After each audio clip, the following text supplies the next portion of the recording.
Well, here's the SunRay. It's been a while since I've worked on it. This is January 2025 and it's not boating weather at the moment. This is video is just a synopsis of what happened in 2024.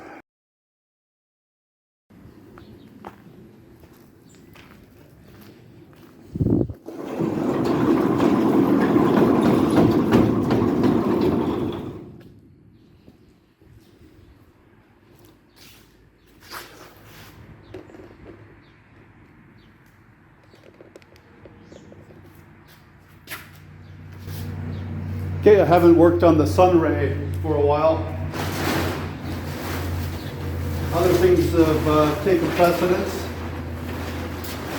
I've been spending a lot of time editing the video from our March and April trip to Florida, our 21 days on the St. Johns River. You can watch that series. It's spring, there are a lot of things to do, but it's time to get back on this.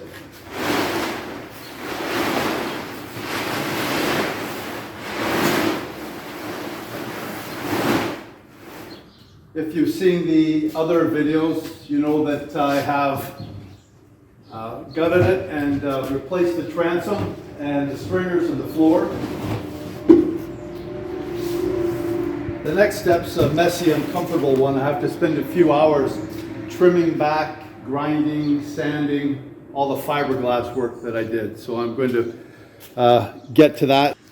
So this video is just to assure you that I'm going to get back on it and try and get it to the point I can do some more fun stuff. So I'll clean up a lot of the things. Like there are sharp edges here that can cut you, and yeah, loose stuff like that. So you can see the console supports, the seat supports. So once I'll be trimming out, after that is cleaned up, then I'll be able to start trimming it out with wood and with a PVC and making some hatches. Things like that. I'll get the seats installed. Yeah, so there'll be some trim there, and there'll be cleaning up, some priming. I intend to prime all the surfaces you see with epoxy paint. And of course, on the back, there's going to be work on the transom, improving that. There'll be some finished paint on the outside of that.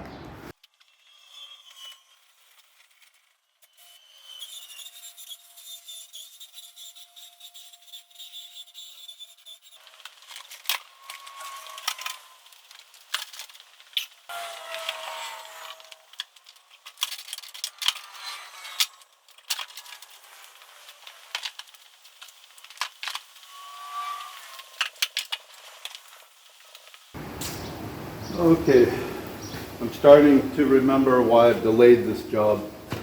It's hard on the hands and wrists, and that's one thing, but it's very dirty and you're itchy for a few days. So I expect to do about 2 to maybe even 4 hours of sanding, grinding, cutting, trimming all the fresh fiberglass. And that fiberglass, the last fiberglass work I did, I think it was January, February, and this is the end of May now. So I have a little break between different other things that I've been doing that I can do this. So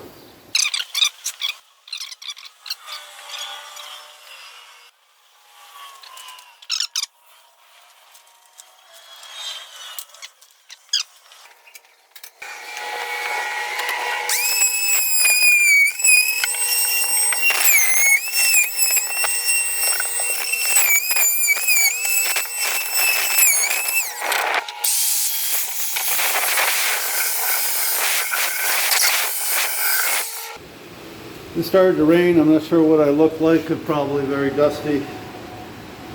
Took off all my stuff. Got most of the sanding and grinding done.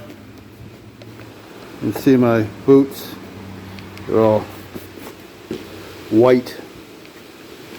So I'll let the boat dry out, and tomorrow I'll do just a little bit of finish sanding with an orbital sander and then vacuum and wipe it up. At this point, I'm doing basic carpentry. This is PVC lumber. It's fascia board or whatever. It's a actual 3/4 by about 5.5 inch. It's a nominal 1x6. So I ripped one of those in half, and I've cut some various lengths on the chop saw. I'll show you how I'm going to use it. Right now, I took a scrap piece and I just sort of did a dado cut like so. And I'll show you how I'm going to fit that and cap off the seat boxes. There's the starboard seat box and the port seat box.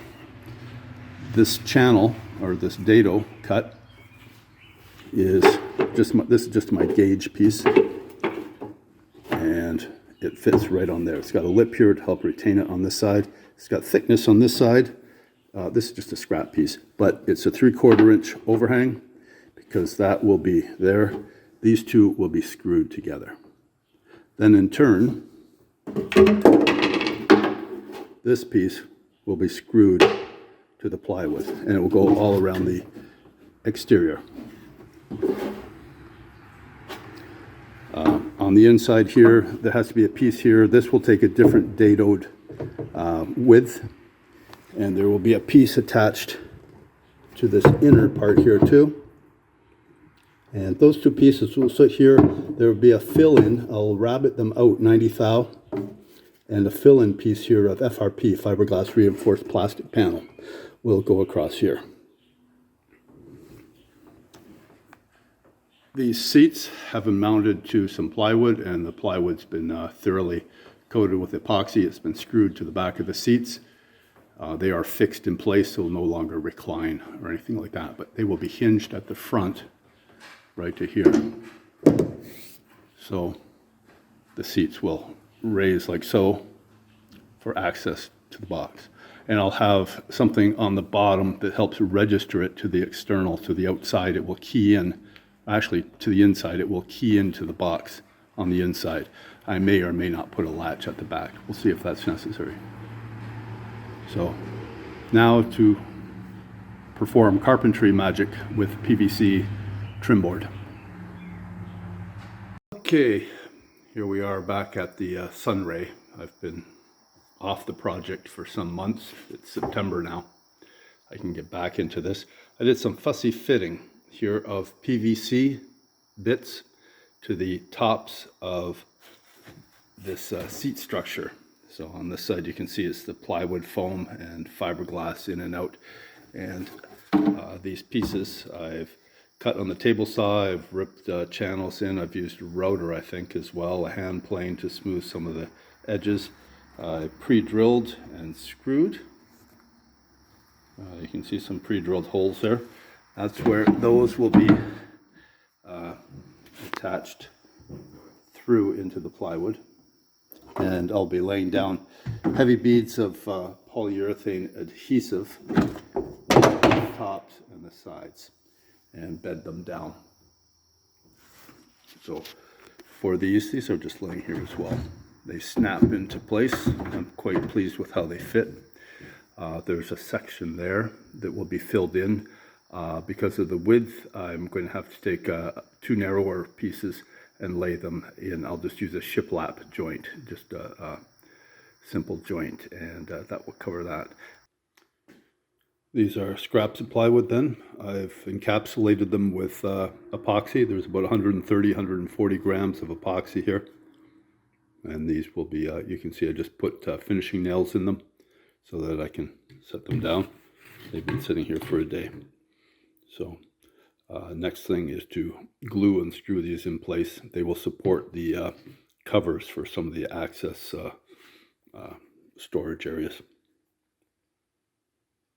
There's no fancy woodwork here.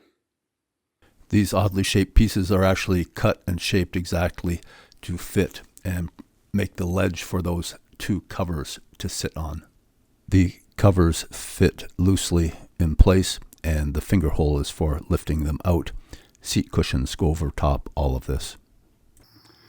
Here's some minor progress on the forward hatches.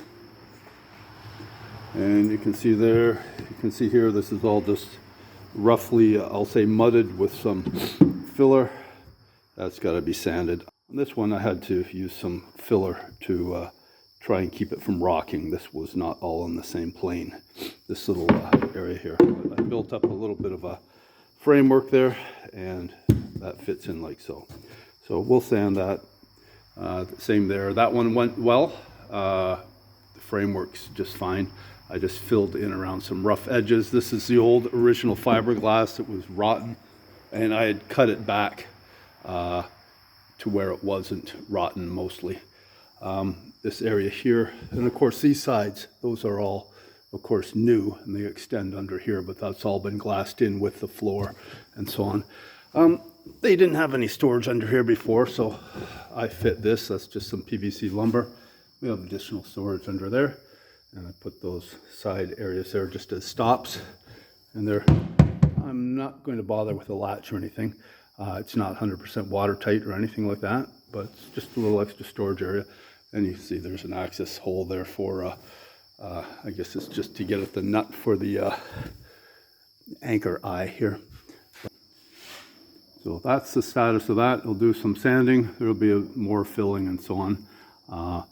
So this boat is not meant to be super pretty. There are some cushions to go on there. Prior to, once the fiberglass and the hatches are finished, I will be priming this. I'm not going to go with expensive primers like I did epoxy primers for the other boat project. I spared no expense on that, but I'll have left over. This is paint to paint the barn, but I'm using the bullseye primer, so I'll have some of that left over. Hopefully I'll just roll that on the inside here. Not anything that's the natural finish here, the gel coat, I'll just be buffing. In the back now, the seat boxes are in place, and I'm just setting these in position. And you'll see over there are some piano hinges. Yeah, piano hinges will be under this edge. So that's what I'm going to work on next. I'm letting, this stuff is still a little rubbery, so I'm letting it harden up before I sand it, and I'll do some extra touch-up fill. But so that's another day, maybe Monday or Tuesday, but we'll look at the hinges here. Something else I have to do is bond in place. I'll use some PVC lumber, but I'm going to bond in place some cleats and tie downs here for this side for a gas tank. It'll be just a 6-gallon gas tank. The bilge pump will be in there, of course, but I'll bond in a cleat over there and locate my battery box. And so battery that side, fuel on this side. Then I'll be ready to paint the interior with the white primer, and I'm not sure, I'll put a top coat of some sort on it. After that, attention will come back to the stern. I have, of course, the plywood is all replaced in here, a layer of glass between the 2 layers of plywood. This is all bonded. This is bonded to that, and extra gussets and so on, so it's quite strong, but I still have to finish it. I have to finish this edge. I have some filling, some repair to do here. And then the back, I'll be sanding that. So I will be using some proper epoxy primer and marine paint to finish off the stern. So I'll be repainting the stern and the well. And then I will be re-drilling for mounting the motor. The outside, I will just clean and buff. This is just not to be a show boat or anything like that. It's just going to be a fun boat, and I already have more money than it's worth into it, but that is that. For power, I haven't found, it's rated for 60 horsepower. I haven't found a 60 or a 70 for it as of yet. So I have this Evinrude, which was originally on the HOBO houseboat. So it runs really well. It's a 2-stroke, 50 horse. Only disadvantage, it does not have power trim on it. But for what it is, that's what I'll put on here for next year and do the trials with this boat, and maybe just for a fishing boat and a fun boat, that'll be good enough. I'll set the trim for one position and that'll be it.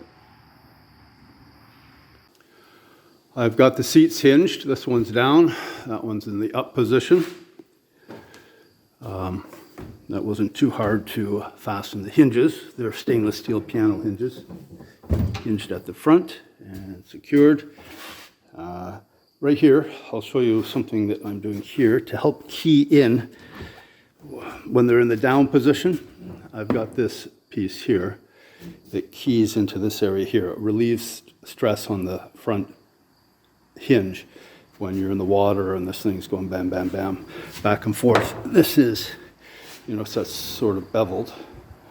That is there, and it keys in like so. So it restrains it this way and then left to right, just to take up excess motion. So this one is for here. And you notice here the masking tape, that is sticky side up. I'm going to use it to transfer the approximate location. It gives me a good starting point. And so there, that tells me, whoops, that tells me where the one corner should be. I'll do the same for the other side to get an approximate idea. I know that one's quite accurate. And then I lay the piece across with one screw. I'll put it across with, actually I'll probably just do it just right there. I'll put it with one screw in the corner, and then I can pivot it when it's down in the down position. I can poke my finger in and just find out where it needs to be, and then I screw down the rest. I'm pretty pleased how these work anyhow. This is my idea for getting some useful storage. My other options had been to cut out an oval hole right there just to stuff things in, but that's kind of ratty. It's not waterproof.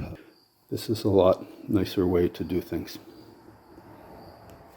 Please check out the channel and see what we've been doing in the past, various adventures. This summer, in June, July, we'll be on the Erie Canal, perhaps up to Lake Champlain and even Montreal. That remains to be seen. Stay tuned for that and other HOBO adventures. That's it for the 2024 update.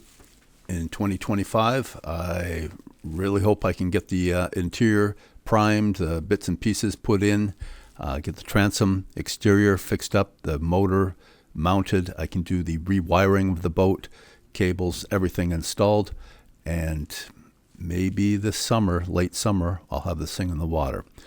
We'll see how it goes. There are so many other things to do.